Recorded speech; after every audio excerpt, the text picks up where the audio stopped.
እሾኩን እዛው ትቶ ነው የሚነቅ። ድህነትን ጠቅቄ የማቅ ሰው ነኝ። ራሴን አጠፋለሁ እያልክ ቤተሰብ የምንበጠበት ልጅ አለ እዛ ጋር።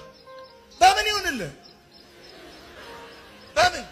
በመርዝ፣ በጥይት፣ በቦምብ፣ በመኪና። ቲሽ የሚለው በፍጹም ኢኮኖሚካሊ ገንዘብ የሌላቸውን ሰዎች ለመናገር አይደለም። አባቴ ነው እኔ ነኝ ያለኝ። እኔ ዮናታን አክሊሉ ደሃ እንደማልንቅ ደሃ እንደማልጠላ ከንግግሬ በላይ ኑሮዬና አገልግሎቴ የመጣሁበት መንገድ ይመሰክራል።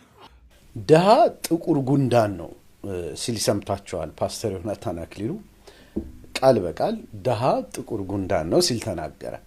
አንዳንድ ሰባኪዎች ስቅቅ ያደርጉሃል።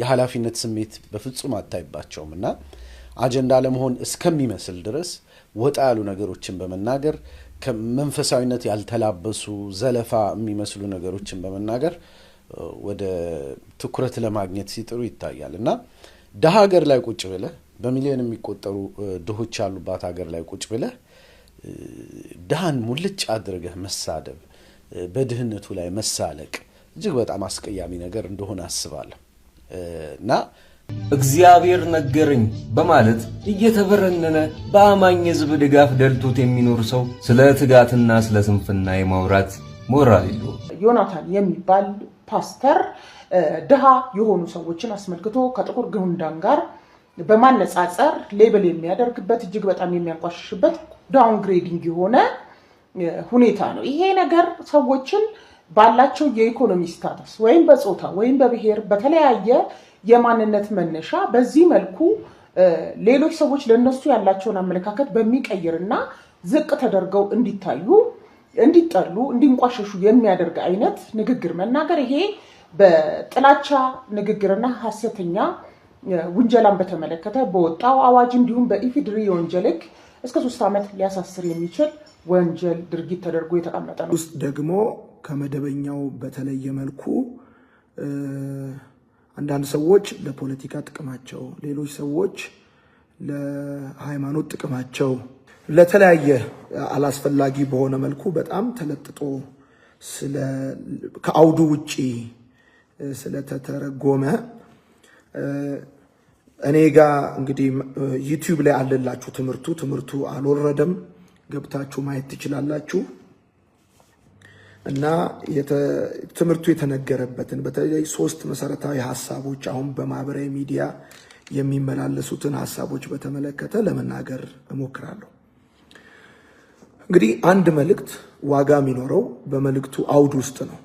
በመልእክቱ አውድ ውስጥ ነው ሲባል ይሄን መልእክት በማስተምርበት ጊዜ ሰው በሌለበት አይደለም፣ ሰው ባለበት ነው፣ ሚዲያ ባለበት ነው። ስለዚህ በዛ አውድ ነው አንድ ነገር የሚፈታው። ለምሳሌ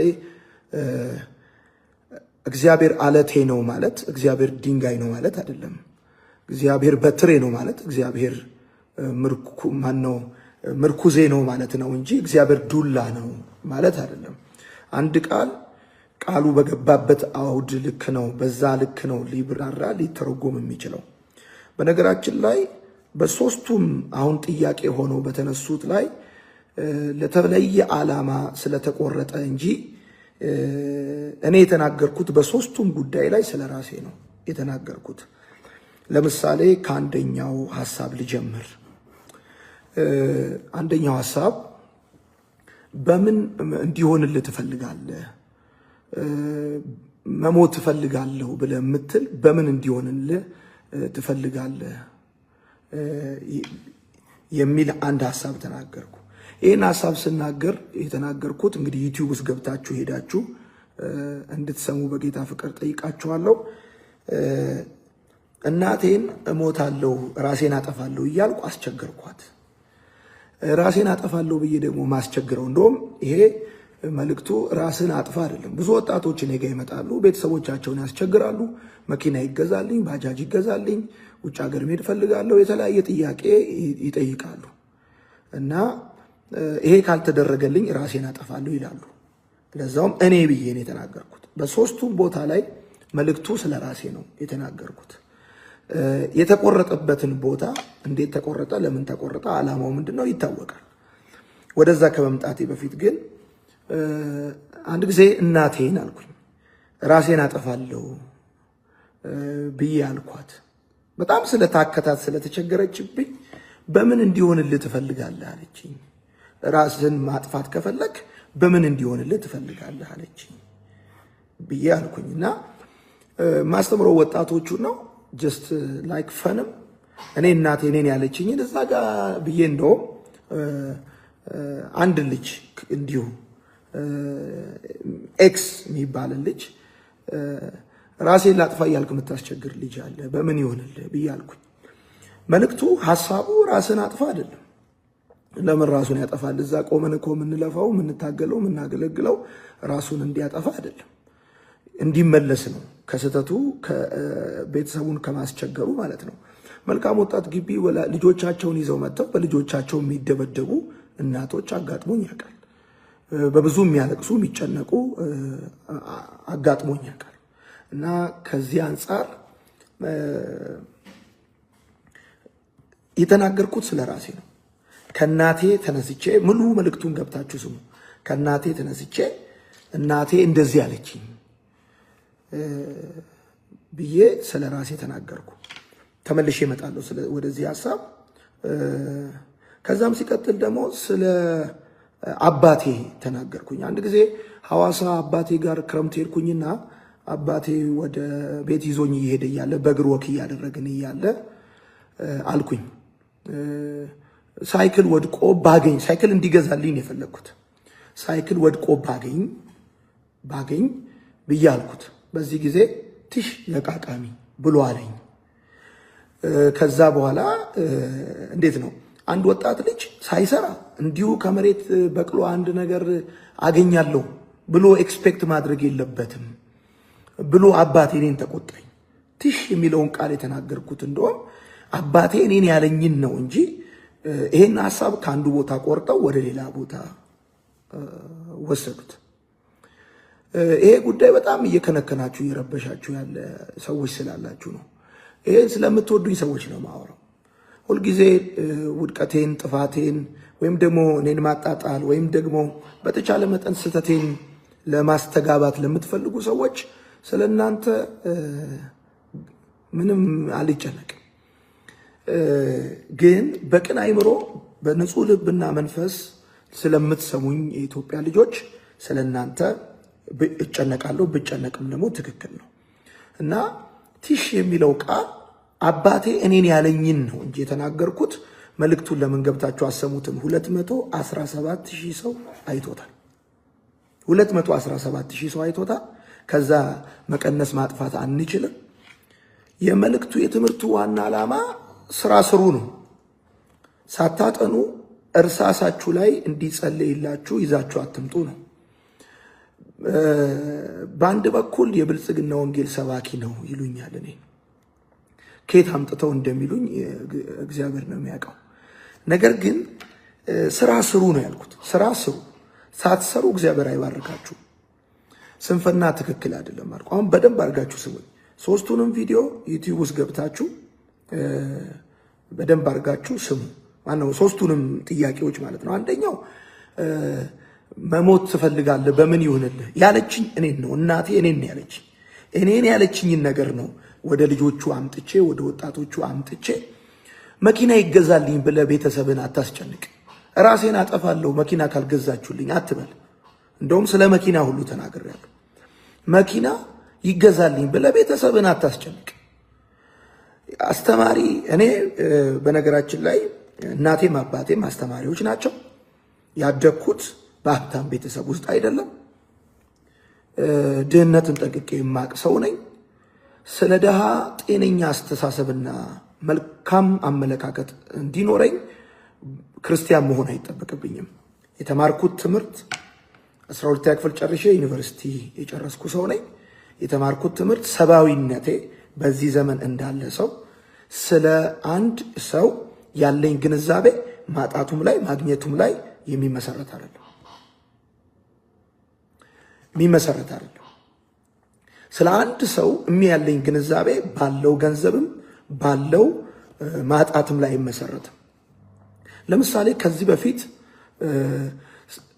ስለ ሀብታሞች ተናግሬ ያውቃለሁ። እና በዚህ ደረጃ ልክ አይደለም ነገሩ የጮኸው። ግን ቲሽ የሚለው በፍጹም ኢኮኖሚካሊ ገንዘብ የሌላቸውን ሰዎች ለመናገር አይደለም። አባቴ ነው እኔን ያለኝ። አባቴ ቲሽ ለቃቃሚ አለኝ። የሌለ ያልሰራ ከመሬት ተነስተ አንድ ነገር እንዲኖርህ ለምን ትፈልጋለህ ብሎ ተቆጣኝ። እንዲህ ብሎ ሰደበኝ፣ እንዲህ ብሎ ተናገረኝ። ከወጣቶች ጋር ሳወራ በነፃነት አወራለሁ። ከወጣቶች ጋር ሳወራ ሳልጠነቀቅ አወራለሁ። ምክንያቱም በነሱ አውድ፣ በነሱ ሁኔታ፣ በነሱ መንፈስና መንገድ ስለማወራ በነፃነት አወራለሁ። አንዱ ጉዳይ እሱ ነው። ሁለተኛው በምን ይሁንልህ እኔ የማንን ሞት አልፈልግም። በነገራችን ላይ አንዳንድ ሰዎች አሁን ድሃ ተነካ ብለው ከሚጮሁት ሰዎች በተሻለ በምችለው አቅም ካለኝ አቅም ላይ ብዙ ሰዎችን ለመርዳት ልቤንም ትከሻዬንም እንደገናም ደግሞ ያለኝንም ነገር ከማካፈል ወደኋላ ብዬ አላቅም። እስቲ ሙሉ መልእክቱን ገብታችሁ ስሙ። ከዛ የድሃው ጉዳይ ተነሳ። ድሃ ጥቁር ጉንዳን ነው ብለሃልክ። በነገራችን ላይ እሱ ነገርም የተናገርኩት ስለ ራሴ ነው። ጥቁር ጉንዳን ብዬ የተናገርኩትም ስለ ራሴ ነው። እንዴት? የአባቴ ዘመዶች በአብዛኛው አሜሪካ ናቸው የሚኖሩት የሚል ነገር ይነገረኛል። እኔ ከእናቴ ጋር ስላደግኩ እንዲሁ ከመሬት ተነስቼ አባቴን ዘመዶች በአካል አላቃቸው አሜሪካ ስለሚኖሩ ብቻ ለምን ብር አይልኩልኝም ብዬ ጠምጄ ያስኳቸው፣ ነክሼ ያስኳቸው። ስለ ራሴ ነው ያወራሁት፣ ስለ ሌላ ሰው አይደለም ያወራሁት። በነገራችን ላይ አሁን እዚህ ጋር መጥቼ ማወራው በየዓመቱ ወቅት እየጠበቁ እኔን ለማጣጣልና አገልግሎቴን ለማስቆም ጥረት ለሚያደርጉ ሰዎች ለጥያቄያቸው መልስ ሰጥቼ አረካቸዋለሁ ብዬ አይደለም ማወራው። ለእናንተ ጥያቄ መልስ ሰጥቼ እናንተን ለማርካት ወደ ትላንትም ዛሬም ወደፊትም ምንም ሐሳብ የለኝም። እኔ አሁንም ማወራው በቅን መንፈስና በቅን ልብ እኔን ለሚሰሙ አገልግሎቴን ለሚወዱ ከኔ ለተማሩ ይሄንን እኮ ብዙ ሺህ ሰዎች ፊት ለፊት መልካም ወጣት ላይ ቸርች ላይ ማስተምራለሁ። እኔ ዮናታን አክሊሉ ድሃ እንደማልንቅ ድሃ እንደማልጠላ ከንግግሬ በላይ ኑሮዬና አገልግሎቴ የመጣሁበት መንገድ ይመሰክራል። እና ከዚህ አንጻር አጎቶቼን ገና ለገና ገንዘብ አላኩልኝም በሚል ዘመዶቼን በሚል ጠምጄ ያስኳቸው፣ ነክሼ ያስኳቸው። ምክንያቱም ከዛ በፊት ለፊት ያለውን ነገር እኔ እንግዲህ ይሄን ነገር ሐሳቡን ለማብራራት ብዬ ቃላት ጨምሬ አልናገርም፣ ግን በደንብ ስሙት። ድሃ ጥቁር ጉንዳን ነው የሚለውን ሐሳብ የተናገርኩት እኔ ቤተሰቦቼን ጠምጄ ያስኩበትን የገዛ ዘመዶቼን ጠምጄ ያስኩበትን አጠማመድ ለመናገር ነው እንጂ ማንንም ለመናገር አይደለም። ስለ ራሴ ነው የተናገርኩት። እንዴት ባለ ሁኔታ ቤተሰቦቼን ገና ለገና አልረዱኝም፣ ከአሜሪካ ስለሚኖሩ በስመ አሜሪካ ገንዘብ አላኩልኝም ብዬ ጠምጄ ያስኳቸው። ልክ ጥቁር ጉንዳን ነክሶ እንደሚይዝ ልክ እንደዛ ነክሼ ያስኳቸው። ምንም ባላረኩት። ለምንድን ነው እነሱ ለኔ የሚልኩልኝ? ለምንድን ነው እነሱ የምጠምዳቸው? የአባቴ ወንድሞች ቤተሰቦች ብቻ ስለሆኑ በአካል እኮ አላቃቸውም። ከሚነገረኝ ነገር ተነስቼ ቅድም እንዳልኳችሁ እግዚአብሔር አለቴ ነው ማለት እግዚአብሔር ድንጋይ ነው ማለት አይደለም። እግዚአብሔር የመኖሬ ህልውና ነው፣ ህልውናዬ ነው ማለት ነው አይደል? እግዚአብሔር እረኛዬ ነው ማለት ምን ማለት ነው? እግዚአብሔር እረኛዬ ነው ማለት እግዚአብሔር ጠባቂዬ ነው ማለት ነው። በቃል ለቃል ቃል እንደ አውዱ ነው መፈታት ያለበት። ቃል በተነገረበት ሐሳብ ነው መተርጎም ያለበት እና ሶስቱም ስለራሴ ስለኔና እናቴና አባቴ እኔ ደግሞ ስለ አጎቶቼ የተናገርኩት ምሳሌ ነው እንጂ የቆረጠው ልጅ የቆረጠውበትን ቦታ ለምን እንደቆረጠው የሱ ቲክቶክ የሱ ሐሳብ ቫይራል እንዲሆንለት ስለሚፈልግ እና ብዙ ሰዎች ማከብራቸው ትልልቅ ሰዎች ሁሉ እንኳን ሳይቀሩ ይህን ሐሳብ how on earth አሁን በተባለበት አውድ እኔ አይደለሁም አንድ ቤተሰብ ያለው ከድሃ ቤተሰብ ተወልዶ ያደገ በትክክል ወዳጆቼ እኔ የሀብታም ልጅ አይደለሁም ኬሻ ላይ ተኝቼ ያደግኩ ልጅ ነኝ ኬሻ ላይ ተኝቼ ያደግኩ ልጅ ነኝ መሬት ላይ ተነጥፎልኝ ያደግኩ ልጅ ነኝ